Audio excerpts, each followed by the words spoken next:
A brilliant parody or utter trash? I discuss this and more on today's episode.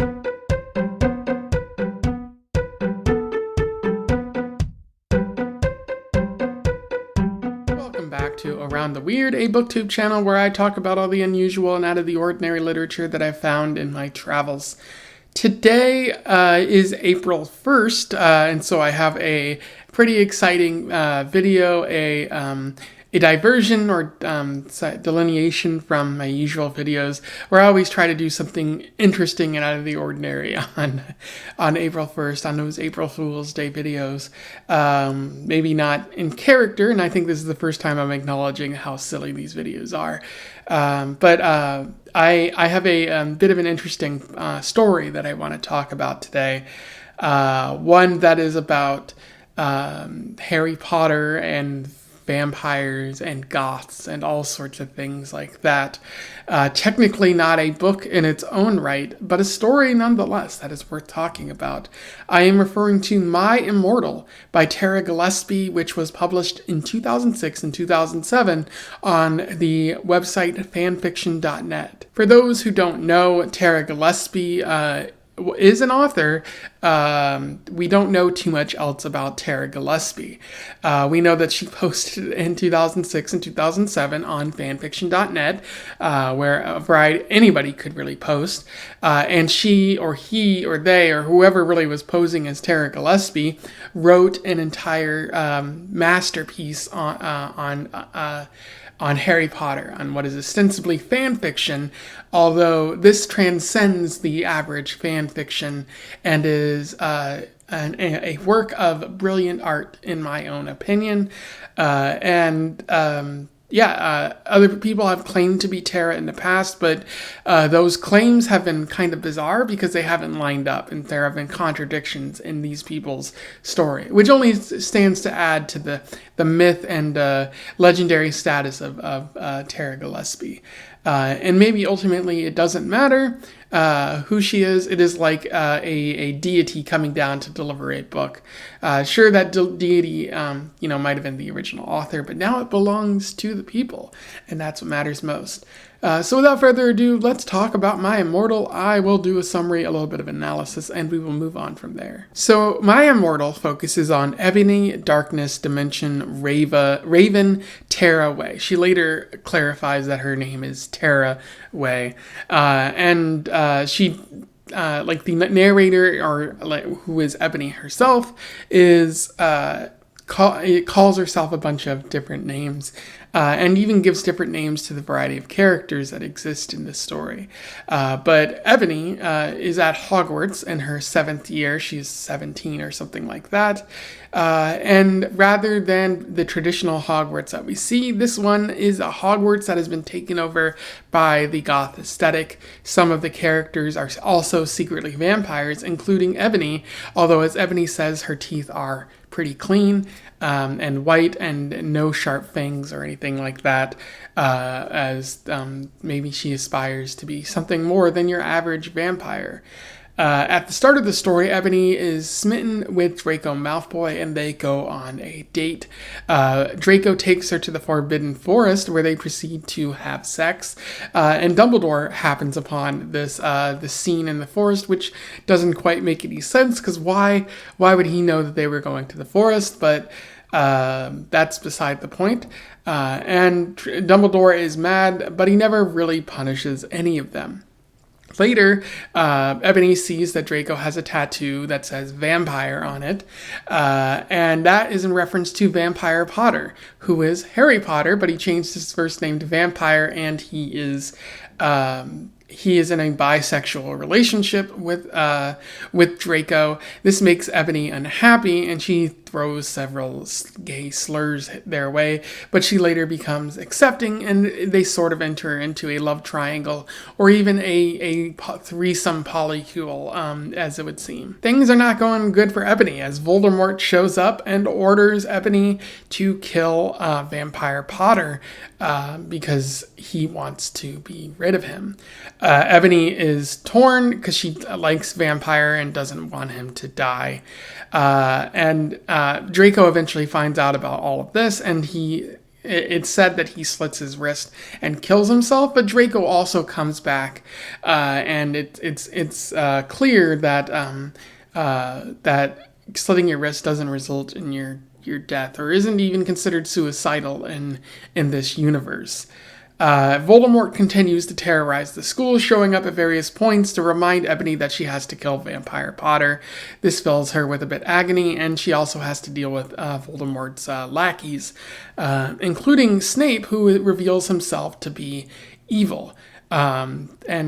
Ebony tries to outsmart these people, but this only stands to create more drama between Vampire and Draco, as they both seem to like Ebony, and there's nothing she can do about like their interferences. Thanks to Professor Trelawney, Ebony is able to go back in time and encounters a young Voldemort, who Ebony is somewhat attracted to, and she is considering having sex with, which is fascinating.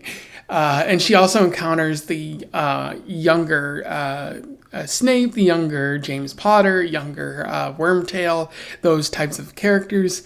And a big fight later ensues, and Ebony jumps in front of a bullet that I think is meant for Voldemort, and Ebony is shot by James Potter. And at that point, rather than telling us what happens to Ebony, a troll chapter takes place where Ebony goes to hell, and other characters do things that is not in line with how they are written in this story.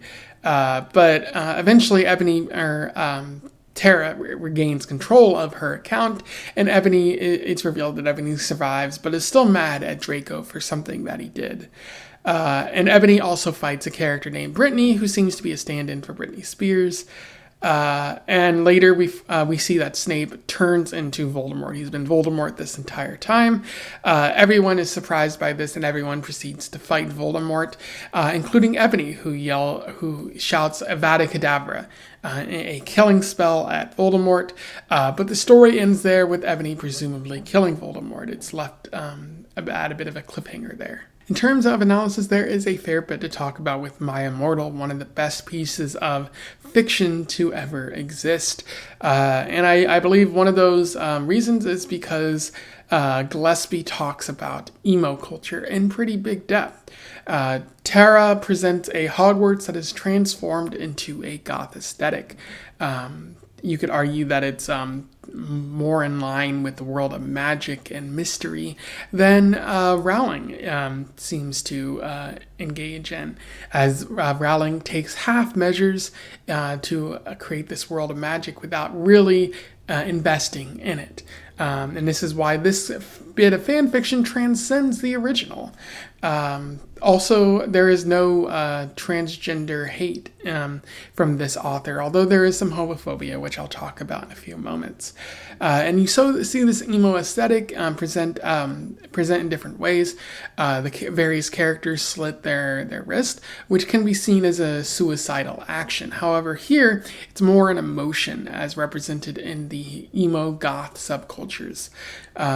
Ebony, Draco, and Vampire, among many others, talk about slitting their wrist as a way to express an emotion, how they're deeply unhappy with a current circumstance. And then you also see vampires and other creatures of the night, and you get references to popular emo goth bands, including My Chemical Romance, Good Charlotte, and a couple of others. And then you also have Ebony's personality and the manner of her dress, in which she talks about putting on a variety of different clothes and sort of enmeshing herself in that subculture. Allow me to read you an interesting quote from this. I love Hot Topic, and I buy all my clothes from there. For example, today I was wearing a black corset with matching lace around it and a black leather miniskirt, pink fishnets, and black combat boots. I was wearing black lipstick, white foundation, black eyeliner, and red eyeshadow. I was walking outside Hogwarts. It was snowing and raining, so there was no sun, which I was very happy about. And that's an interesting quote, just because it starts really quickly. You see this sort of insight into emo goth subculture, and that continues throughout many chapters. where Ebony frequently explains what types of clothing that she's wearing and how it's goth or emo or something like that. And so there you get a very good snapshot into mid-2000s culture, as well as into the emo subculture by repeatedly explaining Tara Gilesbie is doing an act of brilliance and getting you into the mindset of someone who would be goth so that you can fully appreciate this world that she has created. Again, this is more commitment to the world that she's created than J.K. Rowling, who often even went through and sort of retconned some of the events taking place in her story. Whereas Tara makes no effort to do that because she's fully committed to building this world that might already exist, but she's adding to it. Another important aspect of this story is that of the satire that takes place. This is a brilliant work satirizing Rowling's world of Harry Potter. We are seeing a master satirist at play here. You really see this initially with Ebony, who, as many people have said, and you see in the author's notes, which I'll talk about in a few moments, Ebony is viewed as a Mary Sue. But when you think of the Harry Potter franchise, you see that Harry is portrayed as the chosen one. A lot of great things about Harry Potter, but he can seemingly do no wrong. And so I think what this is meant to draw attention to is that Harry is every bit of a Mary Sue as Ebony, but people don't call him that. And they typically only refer to women as Mary Sues. You saw this in this Star Wars franchise with Rey Skywalker. You saw this with Ebony here. And so I think not only is this calling attention to the fact that Harry is a Mary Sue, but also to the sexism that exists for women characters, where you wouldn't be saying this if Ebony was actually an Eric type. So again, satire at play here, and then how Snape is clearly evil, like in the books, like Snape is clearly doing evil things and blackmailing students, but much like in the Harry Potter books, no character really does anything. In real life, this character would need to be fired or something like that, and it shows how unserious Rowling's writing really is. And then also noting how irresponsible it is to leave teenagers alone, because teenagers are very hormonal people who are at a very weird and awkward stage in their life. And so to leave teenagers alone, they're going to have sex, they're going to engage in their hormonal behavior, and so why would you put them in a secluded location like Hogwarts in the first place? And Tara Gilesbie is calling attention to that by having Ebony basically have sex with almost every single character in this story, which is it's a commentary on the bizarre nature of Hogwarts and the irresponsible nature of the professors and teachers and headmaster of that school. And a lot of people might say, Mr. Nothing, you're reading too much into this. This obviously isn't satire. It's completely serious as intended by a teenager. But to that I say, could a teenager really write this? It should be noted that fanfiction.net has a terms of service where you can't be on the website if you're younger than 13 years old. And so 13 is practically 18, practically an adult. So clearly an adult wrote this. And also it's important to note that teenagers could not access the internet in the mid-2000s. They were just forbidden from there. And we've largely forbidden teenagers from being on the internet today, but some places do make an exception. So I don't think it's realistic that a teenager wrote this and was serious about it.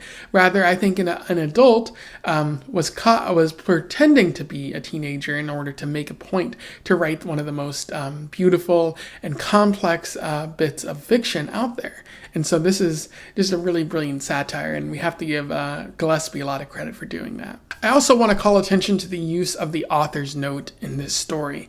Gilesbie is using the author's note to sort of include the audience, and in that way is writing a postmodern masterpiece. Rather than simply telling a story to your audience, you're inviting your audience to be a part of the story and letting the audience even influence the story. The author is, so we are essentially a character in that story. You see author's notes before pretty much every single chapter, every single installment in this overall story that's being written, where she's yelling at the audience or shouting out a friend, or explaining why she had a character behave in a certain way, even acknowledging that the audience seems to have called Ebony a Mary Sue. And so you're letting the story evolve and become, or like you're letting the audience sort of dictate how the story goes at the same time, but you're also acknowledging the unrealistic expectations that the audience is placing on the story by being conflicted or in conflict with the audience, by yelling at your audience, by basically being combative with them.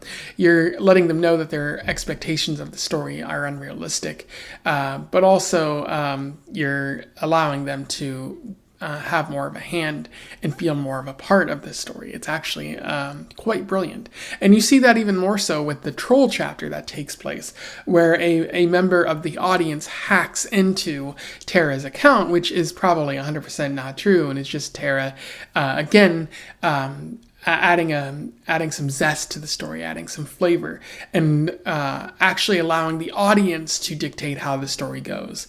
And it results in things happening that are against character. Ebony goes to hell, but also some characters act out of character, marry other people, and it just becomes an unrealistic mess. So finally allowing the audience to take hold and tell the story they want, and it proving to be just an awful mess, finally proves why Tara's way of telling the story is actually a bit of sheer brilliance. And the fact that she manages to stay in character the entire time and not let the mask slip shows the commitment on the author's part, and the commitment on the with the author's notes. So we definitely have to give Tara more credit there. Of course, as I mentioned before, there is a bit of homophobia in this story. Not to the levels of J.K. Rowling, where she's frequently saying that transgender individuals don't deserve to be treated like humans. But she does note, there's a sort of feeling that Harry and Draco's relationship is wrong.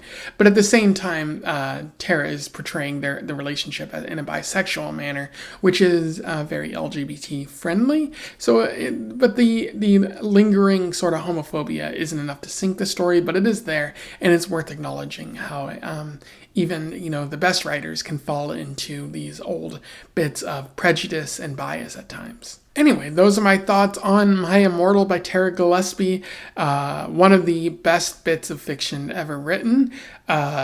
It's going to end up on my year-end list, and we have to give a lot of credit to Tara Gilesbie for basically influencing modern literature after 2007.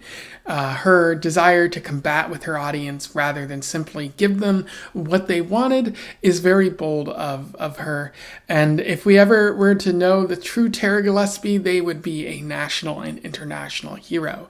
But what do you think? Do you have any things to comment on my review or just about the story? I would like to hear from you in the comments below.